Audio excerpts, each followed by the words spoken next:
Ok Axel, j'ai quelques questions à propos du cours parce que j'ai pas tout compris. Dis-moi, est-ce que si on modifie nos organes et qu'on les remplace pour un organe artificiel, ça améliore l'être humain? En gros, tu me demandes si on devient un homme augmenté après avoir fait ça. Oui, c'est ça. Tu te souviens du chapitre sur le fonctionnement du cœur de l'année dernière? Je ne me souviens pas de tout, mais quel rapport avec les organes artificiels? Pour mieux comprendre le fonctionnement du cœur artificiel, en l'occurrence karma, il faut que tu comprennes le fonctionnement du cœur humain. D'accord, explique-moi son fonctionnement. Alors, le sang a été représenté de différentes couleurs sur ce schéma. Donc en rouge, il y a le sang riche en oxygène et en bleu, pauvre en oxygène. Donc le sang pauvre en oxygène, il part vers les poumons via l'artère pulmonaire afin d'être réoxygéné. Puis il va revenir vers le cœur, c'est le sang représenté en rouge qui au retour des poumons va passer par les veines pulmonaires et ensuite rediriger vers les organes et les muscles par l'artère aorte. D'accord, et à quoi servent les valvules? Grâce aux valvules, le sang ne repart pas en arrière. Et que se passe-t-il lors d'un effort physique? Lors de l'effort physique, le nombre de battements du cœur augmente. Donc le nombre de diastoles et systoles augmente pour répondre aux besoins d'oxygène des organes et muscles. Et qu'est-ce qu'une diastole ou une systole? La systole est la contraction du cœur et la diastole c'est la décontraction. Comment sait-on qu'il faut contracter le cœur?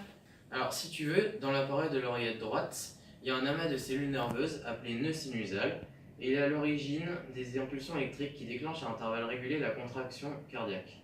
C'est pourquoi on n'a pas besoin de penser à le contracter ou le décontracter, c'est automatique. Donc, si je comprends bien, c'est comme un système de conduit qui permet de rediriger le sang là où il en a besoin. Si tu as du mal avec ça, tu peux te représenter un circuit électrique comme en physique. Ça fonctionne exactement de la même manière. Regarde ce schéma. Donc, comme tu peux le voir sur ce schéma, le cœur représente la batterie et les organes représentent les différentes ampoules. Ah oui, c'est vrai, je me rappelle de ces circuits, c'est vrai que ça ressemble. Exactement. Dès que le sang est envoyé, c'est comme si le circuit était ouvert et dès qu'il arrête d'en envoyer, le circuit se coupe. Tu peux imaginer que les ampoules sont des organes et le cœur est la pile. La source principale d'énergie et les câbles sont les veines et les artères. Je comprends mieux maintenant du coup. Pourquoi a-t-on besoin de cœur artificiel? En fait, il y a beaucoup de personnes qui naissent avec des problèmes cardiaques et qui en rencontrent tout au long de leur vie et qui peuvent mourir de ces problèmes. Survient alors la transplantation d'un cœur artificiel. D'accord, mais ça existe vraiment un cœur artificiel? Oui, un des cœurs artificiels, comme je t'ai parlé tout à l'heure, le plus connu, est le cœur karma. Et comment marche-t-il maintenant que je sais comment fonctionne le cœur humain? Alors voici le cœur artificiel karma. Comme dans le schéma précédent, tu as le sang riche en O2 et tu as le sang pauvre en O2 en bleu. Les motopompes, qui sont présentes ici, aident le cœur à effectuer les mouvements de diastole et de systole. Ah, il fonctionne exactement de la même manière et semble même optimisé. Oui, mais le problème c'est qu'il pèse 0,9 kg comparé à un cœur basique de 0,3 kg. En ce qui concerne les matériaux, il est formé de biomatériaux synthétiques, comme ça, ils réduisent la formation de caillots et le risque de rejet. Ah, donc pour l'instant, il est plutôt bien avancé. Oui, j'espère qu'il comblera nos attentes. Le problème, c'est que le cœur est un organe très complexe. Pas autant que le cerveau, mais il reste dur à comprendre, et donc pour reproduire les mêmes caractéristiques que celui-ci, nous devons avoir une maîtrise du cœur élevée. Mais avec une simple comparaison, les cœurs artificiels actuels sont-elles meilleures que les cœurs artificiels normaux? En prenant les caractéristiques des cœurs artificiels des autres pays tels que les États-Unis et en prenant celles d'un cœur basique, j'ai réalisé un schéma comparatif. Donc d'une part, tu as le cœur artificiel transplanté et le cœur humain transplanté, avec les différents avantages et les différents inconvénients.